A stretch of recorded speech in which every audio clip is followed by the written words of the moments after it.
Sri Lanka has announced that it held a productive second round of crucial talks with its bilateral creditors to restructure its debt and carve a path out of its worst financial crisis in decades.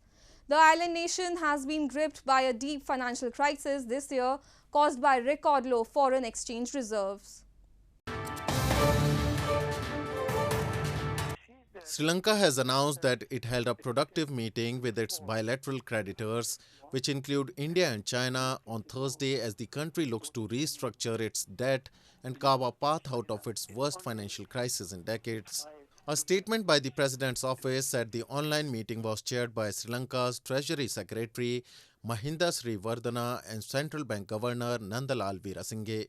The meeting represented another important step towards securing International Monetary Fund IMF board approval for Sri Lanka's IMF program, it said.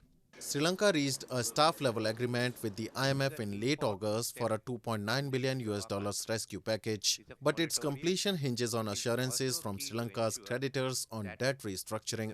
Veerasinghe, in an emailed statement, said the IMF program and economic reform agenda will reconstitute Sri Lanka's financial buffers. During the meeting, they discussed Sri Lanka's current financial position and progress on reforms, he said. Indian and Chinese officials were also present at the meeting, Reuters news agency reported.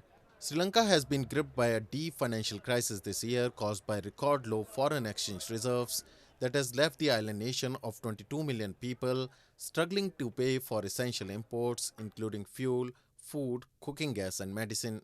Sri Lanka defaulted on its foreign debt for the first time in May. Japan, India and China are Sri Lanka's largest bilateral creditors, while China's Exim Bank accounts for about 3.8 billion US dollars in loans extended to Colombo to fund large-scale infrastructure projects.